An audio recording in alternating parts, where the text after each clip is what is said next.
Chapter 1. Inch. My first sea journey. Before I begin my story, I would like to tell you a little about myself. I was born in the year 1632 in the city of York in the north of England. My father was German, but he came to live and work in England. Soon after that, he married my mother, who was English. Her family name was Robinson, so when I was born, they called me Robinson after her. My father did well in his business, and I went to a good school. He wanted me to get a good job and live a quiet, comfortable life. But I didn't want that. I wanted adventure and an exciting life. I want to be a sailor and go to sea, I told my mother and father. They were very unhappy about this. Please don't go, my father said. You won't be happy, you know. Sailors have a difficult and dangerous life. And because I loved him and he was unhappy, I tried to forget about the sea. But I couldn't forget, and about a year later, I saw a friend in town. His father had a ship, and my friend said to me, "We're sailing to London tomorrow. Why don't you come with us?" And so, on September 1st, 1651, I went to Hull, and the next day we sailed for London. But a few days later, there was a strong wind. The sea was rough and dangerous, and the ship went up and down, up and down. I was very ill and very afraid. "Oh, I don't want to die," I cried. "I want to live. If I live, I'll go home and never go to sea again." The next day, the wind dropped and the sea was quiet and beautiful again. "Well, Bob," my friend laughed, "how do you feel now? The wind wasn't too bad." "What?" I cried. "It was a terrible storm." "Oh, that wasn't a storm," my friend answered. "Just a little wind. Forget it. Come and have a drink." After a few drinks with my friend, I felt better. I forgot about the danger and decided not to go home. I didn't want my friends and family to laugh at me. I stayed in London for some time, but I still wanted to go to sea. So when the captain of a ship asked me to go with him to Guinea in Africa, I agreed. And so I went to sea for the second time. It was a good ship, and everything went well at first, but I was very ill again. Then, when we were near the Canary Islands, a Turkish pirate ship came after us. They were famous thieves of the sea at that time. There was a long, hard fight, but when it finished, we and the ship were prisoners. The Turkish captain and his men took us to Salé in Morocco. They wanted to sell us as slaves in the markets there. But in the end, the Turkish captain decided to keep me for himself and took me home with him. This was a sudden and terrible change in my life. I was now a slave, and this Turkish captain was my master. Chapter 2 Inches. Down the Coast of Africa. For 2 long years, I lived the life of a slave. I worked in the house and the garden, and every day I planned to escape, but it was never possible. I thought about it day and night. My master liked to go fishing in a little boat, and he always took me with him. A man called 𝐒𝐭𝐨𝐫𝐢𝐞 and a young boy also went with us. One day my master said to us, "Some of my friends want to go fishing tomorrow. Get the boat ready." So we put a lot of food and drink on the boat, and the next morning we waited for my master and his friends. But when my master arrived, he was alone. "My friends don't want to go fishing today," he said to me, "but you go with 𝐒𝐭𝐨𝐫𝐢𝐞 and the boy and catch some fish for our supper tonight." "Yes, master," I answered quietly, but inside I was excited. "Perhaps now I can escape," I said to myself. My master went back to his friends, and we took the boat out to sea. For a time we fished quietly, and then I moved carefully behind 𝐭𝐨𝐫 and knocked him into the water. "Swim!" I cried. "Swim to the shore!" My master liked to shoot seabirds, and so there were guns on the boat. Quickly I took one of these guns.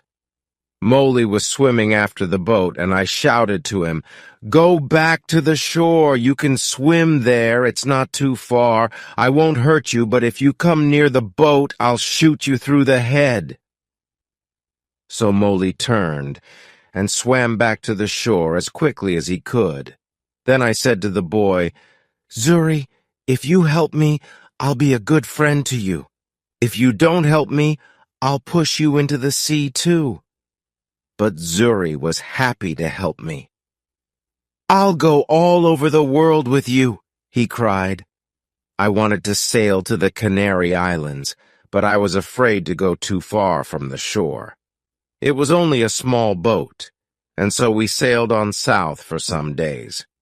We had very little water, and it was dangerous country here with many wild animals. We were afraid, but we often had to go on shore to get more water. Once I used a gun to shoot a wild animal. I don't know what animal it was, but it made a good meal. For about 10 or 12 days we sailed on south, down the coast of Africa. Then one day we saw some people on the shore, strange, wild people, who did not look friendly. By now we had very little food, and we really needed help. We were afraid, but we had to go on shore. At first they were afraid of us too. Perhaps white people never visited this coast. We did not speak their language, of course, so we used our hands and faces to show that we were hungry. They came with food for us, but then they moved away quickly. We carried the food to our boat, and they watched us. I tried to thank them, but I had nothing to give them. Just then, 2 big wild cats came down to the shore from the mountains. I think they were leopards.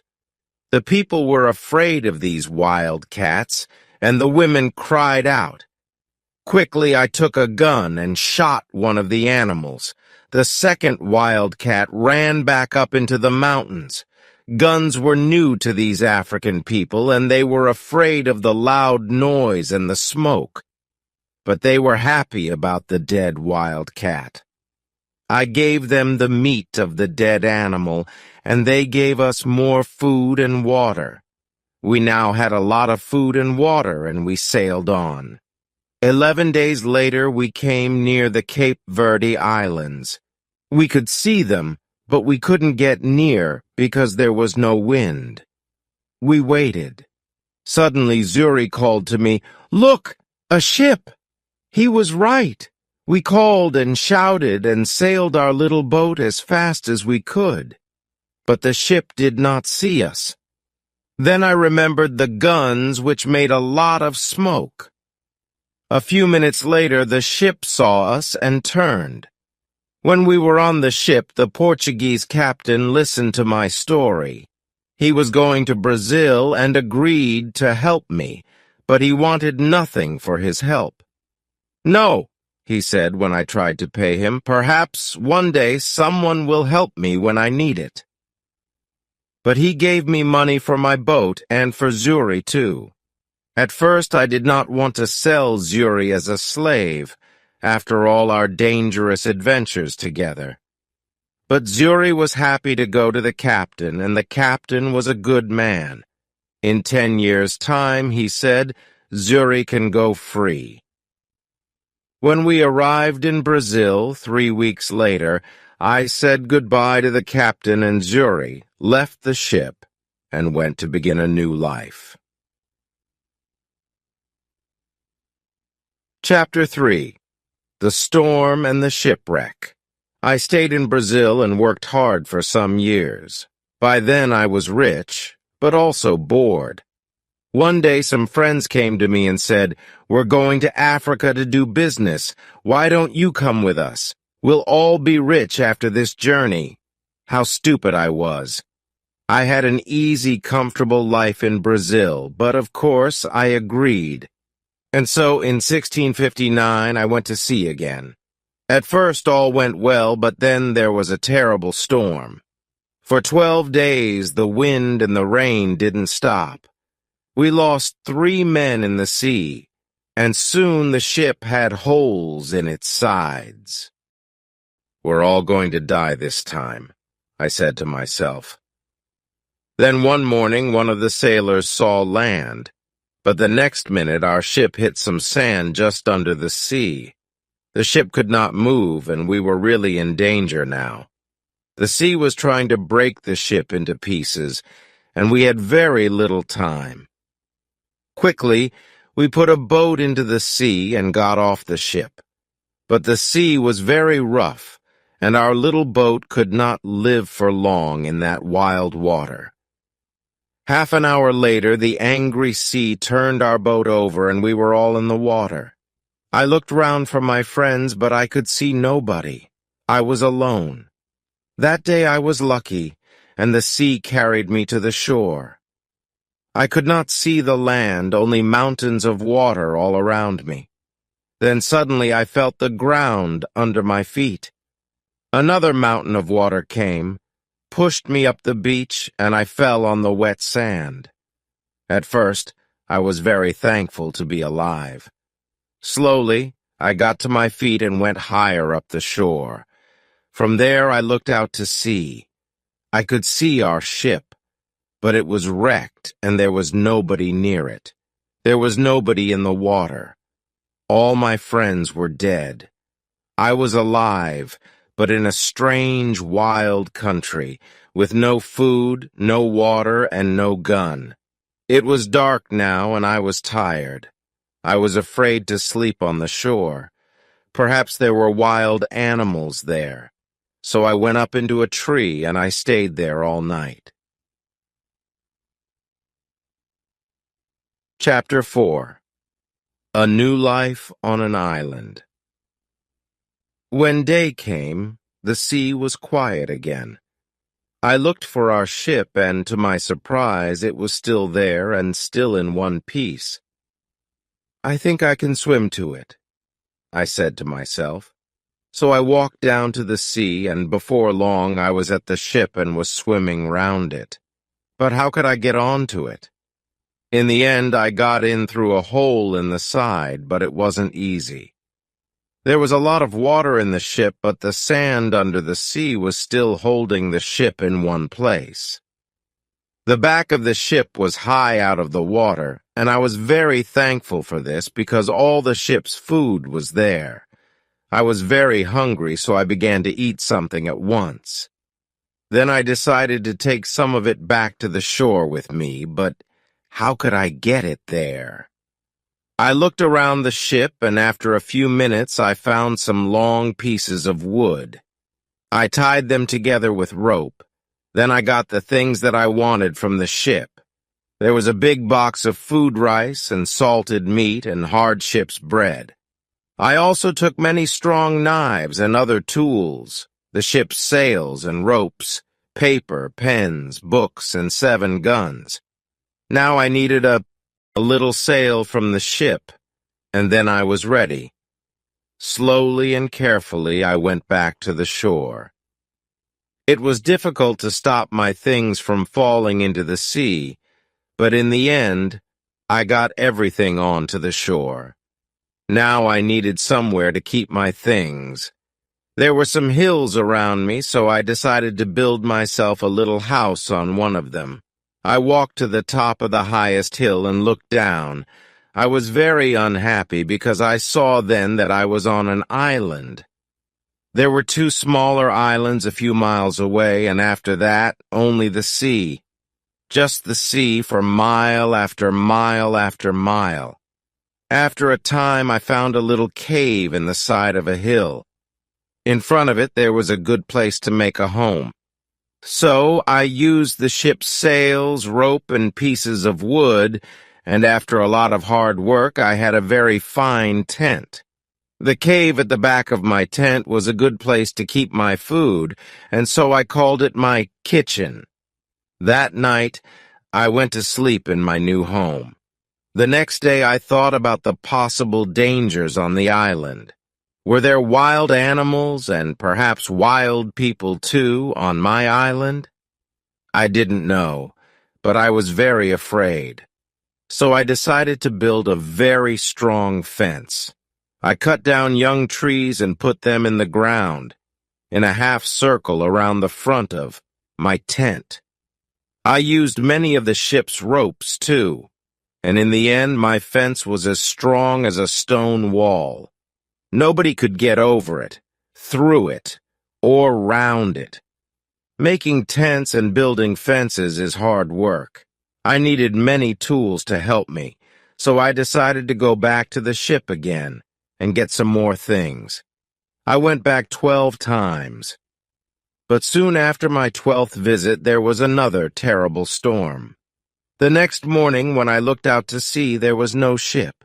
When I saw that, I was very unhappy. Why am I alive? And why are all my friends dead? I asked myself. What will happen to me now, alone on this island without friends? How can I ever escape from it?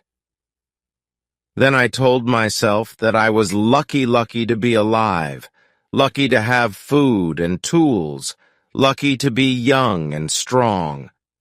But I knew that my island was somewhere off the coast of South America. Ships did not often come down this coast, and I said to myself, I'm going to be on this island for a long time. So, on a long piece of wood, I cut these words. I came here on the 30th of September, 1659.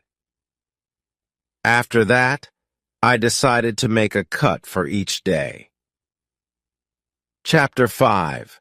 Learning to Live Alone. I still needed a lot of things. Well, I said, I'm going to have to make them. So every day, I worked. First of all, I wanted to make my cave bigger. I carried out stone from the cave, and after many days' hard work, I had a large cave in the side of the hill. Then I needed a table and a chair, and that was my next job. I had to work on them for a long time. I also wanted to make places to put all my food and all my tools and guns. But every time I wanted a piece of wood, I had to cut down a tree. It was long, slow, difficult work, and during the next months I learned to be very clever with my tools. There was no hurry. I had all the time in the world. I also went out every day, and I always had my gun with me. Sometimes I killed a wild animal, and then I had meat to eat. But when it got dark, I had to go to bed because I had no light. I couldn't read or write because I couldn't see. For a long time, I didn't know what to do. But in the end, I learned how to use the fat of dead animals to make a light. The weather on my island was usually very hot, and there were often storms and heavy rain. The next June, it rained all the time, and I couldn't go out very often. I was also ill for some weeks, but slowly I got better. When I was stronger, I began to go out again. The first time I killed a wild animal, and the second time I caught a big turtle. I was on the island for 10 months before I visited other parts of it. During those months, I worked hard on my cave and my house and my fence. Now I was ready to find out more about the rest of the island. First, I walked along the side of a little river. There I found open ground without trees. Later I came to more trees with many different fruits. I decided to take a lot of the fruit and to put it to dry in the sun for a time. Then I could keep it for many months. That night I went to sleep in a tree for the second time, and the next day I went on with my journey. Soon I came to an opening in the hills. In front of me everything was green and there were flowers everywhere. There were also a lot of different birds and animals. I saw that my house was on the worst side of the island, but I didn't want to move from there. It was my home now. I stayed away for 3 days and then I came home, but I often went back to the other, greener side of the island, and so my life went on. Every month I learnt to do or to make something new. But I had troubles and accidents too. Once there was a terrible storm with very heavy rain. The roof of my cave fell in and nearly killed me. I had to build it up again with many pieces of wood. I had a lot of food now. I cooked it over a fire or dried it in the sun. So I always had meat during the rainy months when I could not go out with a gun. I learned to make pots to keep my food in, but I wanted very much to make a harder, stronger pot that would not break in a fire. I tried many times, but I could not do it. Then one day I was lucky. I made some new pots and put them in a very hot fire. They changed color but did not break. I left them there for many hours, and when they were cold again, I found that they were hard and strong. That night I was very happy. I had hot water for the first time on the island. By then I also had my own bread. That was luck too. One day I found a little bag. We used it on the ship to keep the chickens' food in. There was still some of the food in the bag, and I dropped some of it onto the ground. A month later I saw something bright green there, and after 6 months I had a very small field of corn. I was very excited. Perhaps now I could make my own bread. It was easy to say, but not so easy to do. It is a lot of work to make bread from corn. Many people eat bread, but how many people can take corn from a field and make bread out of it without help?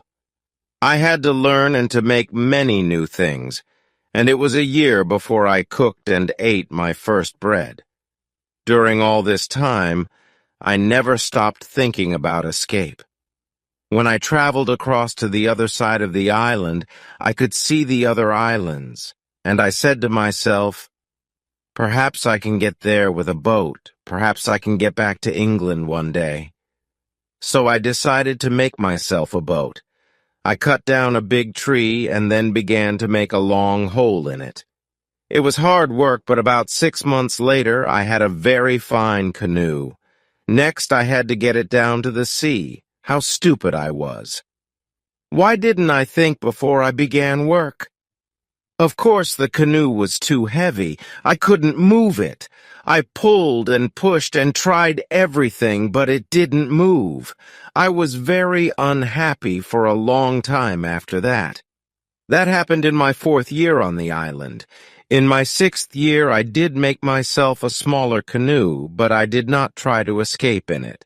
The boat was too small for a long journey, and I did not want to die at sea. The island was my home now, not my prison, and I was just happy to be alive. A year or 2 later, I made myself a second canoe on the other side of the island. I also built myself a second house there, and so I had 2 homes. My life was still busy from morning to night. There were always things to do or to make. I learnt to make new clothes for myself from the skins of dead animals. They looked very strange, it is true, but they kept me dry in the rain. I kept food and tools at both my houses, and also wild goats. There were many goats on the island, and I made fields with high fences to keep them in. They learnt to take food from me, and soon I had goat's milk to drink every day. I also worked hard in my cornfields, and so many years went by. Then one year, something strange and terrible happened. I often walked along the shore, and one day I saw something in the sand. I went over to look at it more carefully and stopped in sudden surprise. It was a footprint, the footprint of a man. Who could this be? Afraid, I looked around me. I listened. I waited. Nothing. I was more and more afraid. Perhaps this man was one of those wild people who killed and ate other men. I looked everywhere, but there was nobody and no other footprint. I turned and hurried home. "There's someone on my island," I said to myself. "Perhaps he knows about me. Perhaps he's watching me now from behind a tree. Perhaps he wants to kill me." That night I couldn't sleep. The next day I got all my guns ready and I put more wood and young trees around my house. Nobody could see me now, but after 15 years alone on the island I was afraid and I did not leave my cave for 3 days. In the end, I had to go out to milk my goats. But for 2 years I was afraid. I stayed near my home and I never used my guns because I didn't want to make a noise. I could not forget the footprint, but I saw and heard nothing more, and slowly I began to feel happier. One day, a year later, I was over on the west side of the island. From there I could see the other islands, and I could also see a boat, far out to sea. If you have a boat, I thought, it's easy to sail across to this island. Perhaps that explains the footprint. It was a visitor from one of the other islands. I began to move more freely around the island again and built myself a third house. It was a very secret place in a cave. No wild man will ever find that, I said to myself. Then one year something happened which I can never forget. I was again on the west side of the island and was walking along the shore. Suddenly I saw something which made me feel ill. There were heads, arms, feet, and other pieces of men's bodies everywhere. For a minute I couldn't think, and then I understood. Sometimes there were fights between the wild men on the other islands. Then they came here to my island with their prisoners to kill them, cook them, and eat them. Slowly, I went home, but I was very angry. How could men do this? For many months I watched carefully for the smoke from fires, but I didn't see anything. Somehow the wild men came and went, and I never saw them. I was angry and afraid. I wanted to shoot them all, but there were many of them and only one of me. Perhaps I can shoot 2 or 3, I said to myself, but then they will kill and eat me. Then, one morning in my 23rd year on the island, I was out in my fields and I saw the smoke from a fire. Quickly I went up the hill to watch. There were 9 men around the fire and they were cooking their terrible food. Then these wild men danced around the fire, singing and shouting. This went on for about 2 hours, and then they got into their boats and sailed away. I went down to the shore and saw the blood of the dead men on the sand. "The next time they come, I'm going to kill them," I said angrily. Chapter 7. Man, Friday. For 2 years I never went anywhere without my gun. I felt lonely and afraid and had many sleepless nights. One night there was a very bad storm and I thought I heard the sound of guns out at sea. The next morning I looked out and saw a ship. It was lying on its side not far from the shore. Quickly I put my little boat in the water and sailed out to it. There were 2 dead men on the ship, but no one alive. The bodies of the other sailors were lost in the sea. I took some clothes and tools, and also a box of Spanish gold and silver money. I was a rich man now, but what use was money to me? I could not buy anything with it. I wanted people, a friend, somebody to talk to, somebody who could help me escape from my island. One morning I woke up and made a plan. "I'll try to catch one of the prisoners of the wild men," I said to myself. "He'll be happy to be alive, and perhaps he'll help me to escape." I watched day and night, but for a year and a half there were no boats. Then one day 5 boats came. There were about 30 men, and they had 2 prisoners. They made their fire on the sand and danced round it. Then they killed one of the prisoners and began to cook their terrible meal. The second prisoner waited under the trees with 2 men to watch him. Suddenly, the prisoner turned and ran. The 2 men ran after him, but the other wild men were busy round the fire and did not see what was happening. The prisoner ran like a wild goat, and soon I saw that he was coming near the bottom of my hill. As fast as I could, I ran down the hill and jumped out of the trees between the prisoner and the 2 wild men. I hit the first man with the wooden end of my gun and he fell down, but I had to shoot the second man. The poor prisoner did not move. He was afraid of the noise of my gun. I called to him and tried to show him that I was friendly. Slowly he moved nearer to me, but just then the first wild man began to get up from the ground. Then the prisoner spoke, and I understood that he wanted my sword. How happy I was to hear words again. I gave him my sword, and at once he cut off the head of his enemy. Hurriedly, we hid the dead bodies under some leaves, and then left quickly. I took my prisoner to my secret cave on the other side of the island and gave him food and drink. After that, he went to sleep. He was a fine young man, about 25 years old, tall and well-built, with a kind face and a nice smile. He had a brown skin, black hair, bright eyes, and strong white teeth. I decided to give him the name of Man Friday, because I first saw him on a Friday. When he woke up in the morning, he ran out to me. I was milking my goats in the field, and he got down on the ground and put his head near my foot. I understood that he was thanking me, and I tried to show him that I was his friend. I began to teach him to speak English, and soon he could say his name, Master, and yes and no. How good it was to hear a man's voice again.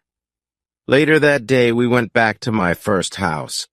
We went carefully along the beach, but there were no boats and no wild men, just blood and bones all over the sand.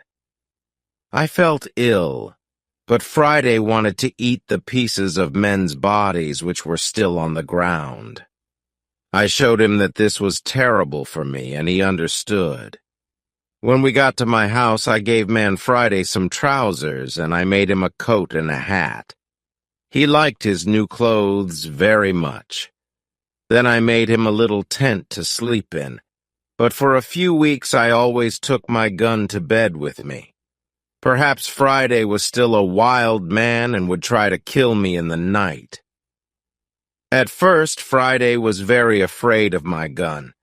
Sometimes he talked to it and asked it not to kill him.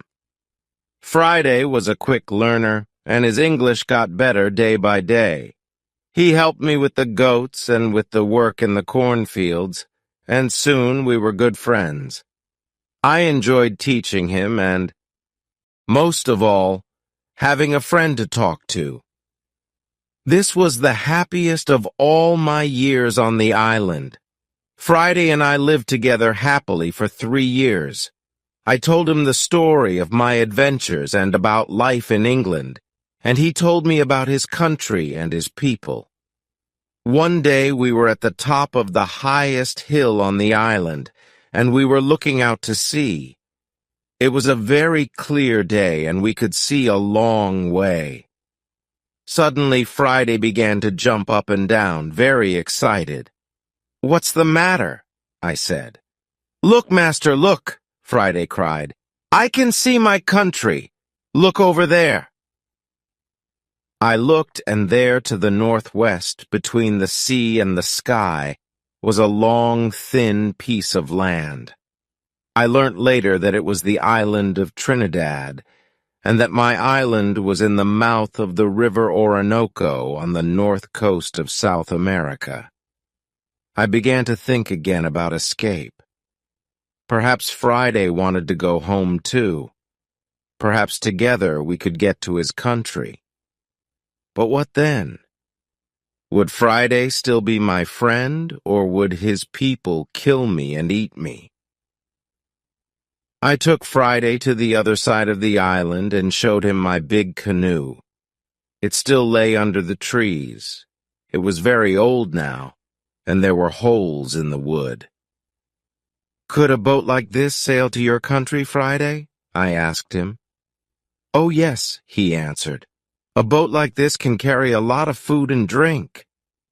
"Then we'll make another canoe like it, and you can go home in it," I said.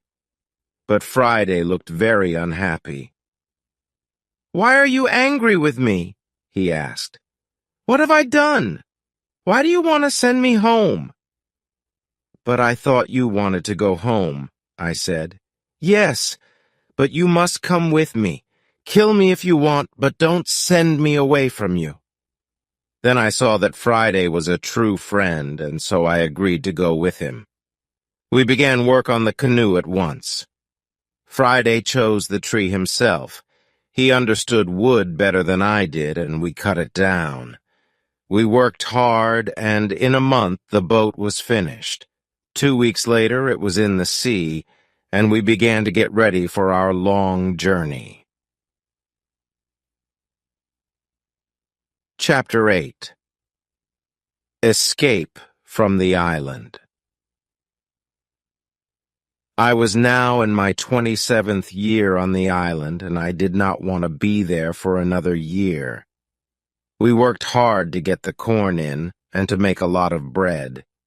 We had dried fruit and salted meat and big pots to keep water in. One evening, Friday went out to look for a turtle for meat and eggs. But in less than an hour he was back, and he looked very afraid. "Master, master," he cried, "there's a great ship near the island, and men are coming to the shore in a boat!" I jumped up and ran with him down to the shore. To my great surprise, I saw that it was an English ship. But why was it here? English ships never came this way. Perhaps they were pirates. "Don't let them see you, Friday," I called. "We'll hide in the trees and watch." There were 11 men in the boat, but 3 of them were prisoners. Their arms were tied with rope, but their legs were free and they could walk. The other sailors pushed the 3 prisoners up the beach, laughing and shouting and hitting them. Then some of them sat down on the sand and began to drink. Others walked away to look at the island, and 2 men stayed to watch the boat. The 3 prisoners walked slowly along the beach and sat down under a tree not far from us. They looked very unhappy. Very quietly, I came up behind them through the trees and called out to them in English. "Don't be afraid," I said. "I'm an Englishman. Perhaps I can help you." The 3 men turned and looked at me. They did not answer at once. They were too surprised. Perhaps they thought I was a wild man myself, in my strange homemade clothes of animals' skins, and with my long hair and beard. Then the oldest man spoke. "I am the captain of that ship," he said, "and these 2 men are my first and second officers. Last night there was a mutiny, and the seamen took the ship from me. Now they're going to leave the 3 of us here to die on this island." "Do these mutineers have guns?" "Only 2, he answered, "and they've left those on the boat." "All right," I said. "We'll fight them, but if we get your ship back for you, you must take me back to England." The captain agreed immediately and thanked me very warmly for my help. Friday ran back to my house to get all the guns, and the captain and I made a plan. The first part was easy because the seamen were not ready for a fight. We shot the 2 men at the boat, and the captain shot another man. This man, Tom Smith, was the worst of them all, and he began the mutiny on the ship. Then the captain talked to the other 5 men, and they agreed to help him. They did not really want to be mutineers, but they were afraid of Tom Smith. "Now," I said to the captain, "we must get back your ship. How many men are on it?" 26, the captain replied, "and they will fight hard because they won't want to go home. It is death for all mutineers in England, but not all the men are bad. I'm sure that some of them will help me." Just then we saw another boat, which was coming from the ship to the shore. There were 10 men in it, and they all had guns.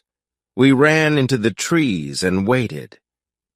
It was a long, hard fight, but by now it was dark, and this helped us very much. We ran here and there in the trees, calling and shouting. The seamen could not see us and did not know how many men they were fighting. In the end, the first officer shouted to them, "Put down your guns and stop fighting. The captain has 50 island people to help him. We can kill you all." So the seamen stopped fighting and we took their guns. 3 of the men agreed to come back to the captain, and we put the others in my cave. Friday and I stayed to watch the prisoners, while the captain and his men went back to fight for the ship. All night we listened to the sound of guns and shouting, but in the morning, when the sun came up, the captain was master of his ship again. I went down to the shore to meet him. "My dear friend," he cried, "there's your ship. I'll take you to the ends of the world in it." I put my arms round him, and we laughed and cried together. How happy I was to leave the island. My good friend Friday came with me, of course, but we left the mutineers on the island. We decided not to kill them. They could begin a new life on the island. I showed them my 3 houses, my cornfields, and my goats, and all my tools. Their life would be easy because of all my hard work for so many years. And so, on the 19th of December, 1689, after 27 years, 2 months, and 19 days, I said goodbye to my island and sailed home to England. Chapter 9. Home in England. When I came back to England, I felt like a stranger in the country. Many things were different, and not many people remembered me. Making tents and building fences is hard work. I needed many tools to help me, so I decided to go back to the ship again and get some more things. I went back 12 times, but soon after my 12th visit, there was another terrible storm. The next morning, when I looked out to sea, there was no ship. When I saw that, I was very unhappy. "Why am I alive, and why are all my friends dead?" I asked myself. "What will happen to me now, alone on this island without friends? How can I ever escape from it?" It was a long, hard journey. We had to cross the mountains between Spain and France in winter, and the snow was deep. Poor Friday was very afraid of the snow. In his country it was always hot, and he did not like cold weather. Back in England, I found a house and began to live a quiet life. My 2 nephews came to live with me. The younger one wanted to be a sailor, and so I found him a place on a ship. After a while, I married and had 3 children, 2 sons and a daughter. Then my wife died, and my nephew, who was now the captain of a ship, came home to see me. He knew that I did not really like a quiet life. "I have a fine ship, Uncle," he said. "I'm going out to the East Indies, India, Malaya, the Philippines. Why don't you come with me?" And so in 1694 I went to sea again and had many more adventures. Perhaps one day I'll write another book about them.